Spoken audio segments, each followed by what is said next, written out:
దానికి వీళ్లకు మన తెలంగాణ ప్రజలకు కాంగ్రెస్ శాసన సభ్యులు ప్రజలు గౌరవనీయులు భారతీయ జనతా పార్టీ క్రమశిక్షణ ధర్నాను ఈ వరంగల్ యొక్క శాఖ నిర్వహించిందో దీనికి రాష్ట్ర భారత్ ఇటువంటి పోరాటం ప్రజల పక్షాన ఇంకా చేయాలని ఈ ప్రభుత్వం యొక్క మెడలు వంచాలని తలలో వచ్చినా కడుపులో వచ్చినా ఒక ఆపరేషన్ ఎవరన్నా ఆపరేషన్ అయిన తర్వాత 2 ప్రకారం సంబంధం వస్తున్నాం. ఇప్పటికైనా చెప్తున్నావు భారతీయ జనతా పార్టీ పక్షాన రేపు రాబోయే బాధ్యత రైతుగా ఎవరు మాట్లాడడం లేదు. ప్రజాస్వామ్యకు గొప్పగా స్ట్రీమ్ అయింది హాస్పిటల్, స్ట్రీమ్ అయింది స్ట్రక్చరల్ యాక్టివిటీస్. ఏకే పాఠం పెట్టి ఆ కలెక్టర్ గారు ట్రీట్మెంట్ ఇచ్చింది. 2734 మంది మన నిన్నకు మనం ఓపీ యొక్క ధర్మం తెచ్చుకోవాలతోని పూర్తిగా వెంటనే అక్కడ సేవలు ప్రారంభించే తగిన చర్యగా ఎవరు మాట్లాడడం లేదు. ప్రజాస్వామ్యకు గొప్పగా మనకు అందింది. 75 సంవత్సరాల తర్వాత ప్రజాస్వామ్యక విలువలు ఈరోజు ప్రజలు గ్రహించారు. పేదవాడు భారతీయ జనతా పార్టీ వరంగల్ జిల్లా ఆధ్వర్యంలో వరంగల్ ఆత్మగౌరవ పోరాటంలో భాగంగా ఉత్తర తెలంగాణకే ఒక ఆరోగ్యకరమైన సేవలు ఇస్తున్న ఎంజిఎం పరిస్థితులపై మా ధర్నా కార్యక్రమం చేపట్టడం జరుగుతుంది. ఈ ధర్నా కార్యక్రమం ద్వారా స్థానిక మంత్రి గుండా సురేఖ గారిని మేము ప్రశ్నిస్తున్నాం. వారు ఈ ఎంజిఎంని పట్టించుకుంటారా లేదా? వారితో పాటు ఉమ్మడి వరంగల్ జిల్లాలో 10 మంది కాంగ్రెస్ ఎమ్మెల్యేలను గెలిపించింది ఈ వరంగల్ ప్రజలు. మరి ఆ 10 మంది ఎమ్మెల్యేలతో పాటు బీఆర్ఎస్ నుంచి గెలిచిన కడియం శ్రీహరి గారు 11 ఎమ్మెల్యేగా కాంగ్రెస్ పార్టీలో చేరడం జరిగింది. ఈ 11 మంది ఎమ్మెల్యేలు రాజభోగాలు అనుభవిస్తున్నారు తప్ప ప్రజల యొక్క కష్ట సుఖాలలో అదేవిధంగా పరిపాలన విధానంలో ఎక్కడ కూడా వారు మాట్లాడడం జరగట్లేదు. దానికి ఉదాహరణ ఈరోజు ఎంజిఎం పరిస్థితి.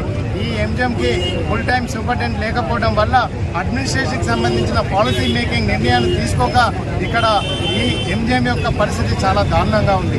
24 గంటల ఎమర్జెన్సీ అనే సర్వీసు ఇది అడుకెక్కిపోయింది.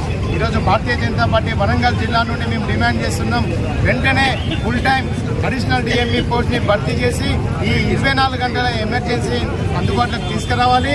అదేవిధంగా రోగులకు అన్ని రకాల మెడిసిన్ అందుబాటులోకి తీసుకురావాలి. అదేవిధంగా కార్డియాక్ సేవలు, అదేవిధంగా అన్ని రక్త పరీక్షలు 2D ఎకో ఎంఆర్ఐ సిటీ స్కాన్లు యంత్రాలన్నీ మూలకు పడ్డాయి. వాటిని అన్నింటినీ ఏఎంసీ చేసి రిపేర్లు చేసి వాటికి కావాల్సిన ఎక్విప్మెంట్ని పర్చేజ్ చేసి వెంటనే అన్ని రకాల పరీక్షలు ఎంజిఎంలో అయ్యే విధంగా చూడాలి. అదేవిధంగా ఎంజిఎం యొక్క బిల్డింగ్ పరిస్థితి పెచ్చులూడిపోతుంది. మరుగుదొడ్లలో లోపల ఉన్న అంతర్గత రోడ్ల పరిస్థితి గుంతలమయం. ఇవన్నిటినీ కూడా వెంటనే మరమ్మతులు చేయాలి. అదేవిధంగా ఏఎంసీలో కేవలం 20 పడకలే ఉన్నాయి. వాటిని 100 పడకలకు, అదేవిధంగా ఆర్ఐసీలో కూడా 100 పడకలకు మార్చి ఈ వెంటిలేటర్లు మొన్న కరోనా సమయంలో నరేంద్ర మోడీ గారు ఇచ్చిన వెంటిలేటర్లు దాదాపు కనిపించట్లేదు. అసలు అవి ఎటుపోయినాయి? వాటిపైన సంఖ్య మీద వెంటనే మీరు సమాధానం చెప్పాలి. అదేవిధంగా ఈ వెంటిలేటర్లను తక్షణమే అందుబాటులోకి తీసుకొచ్చి సూపర్ స్పెషాలిటీ సేవలను ఇన్పేషెంట్ రోగులకు కూడా అందించాలని కోరుకుంటూ, అదేవిధంగా ఒకవేళ చేయకపోతే మేము 15 రోజులు వాళ్ళకి సమయం ఇస్తున్నాం. లేని పక్షంలో స్థానిక మంత్రి గారిని అదేవిధంగా ఎమ్మెల్యేలను ముట్టడి చేస్తామని వరంగల్ జిల్లా భారతీయ జనతా పార్టీ నుండి మేము డిమాండ్ చేస్తున్నాం. ఎంజిఎం హాస్పిటల్లో రోగులు ఎదుర్కొంటున్న యొక్క సమస్యల పైన వాటిని వెంటనే పరిష్కరించాలని డిమాండ్ చేస్తూ ఇవాళ ఈ ధర్నా నిర్వహిస్తున్నాం. ఈ ధర్నా కేవలం ప్రారంభం మాత్రమే. రాబోయే రోజుల్లో రాష్ట్ర ప్రభుత్వం ఇక్కడ ఉన్న యొక్క సమస్యలను పరిష్కరించకపోతే ఈ ఎమ్మెల్యేలను, మంత్రులను కూడా నిలదీస్తామని సందర్భంగా నేను తెలియజేస్తున్నా.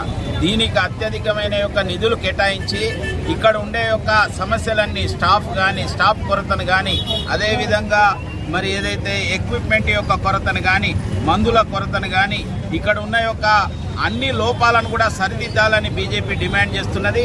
అదేవిధంగా పెరుగుతున్న జనాభాకు అనుగుణంగా ఇప్పుడున్న యొక్క ఎంజిఎంనే కాకుండా ఏదైతే 24 ఫ్లోర్లతోని మరి హాస్పిటల్ నిర్మిస్తున్నామని చెప్తున్నారో దాన్ని వేగవంతం చేసి ఆధునికమైన యొక్క సౌకర్యాలు రోగులందరికీ కూడా మరి చేకూర్చాలని భారతీయ జనతా పార్టీ డిమాండ్ చేస్తున్నది.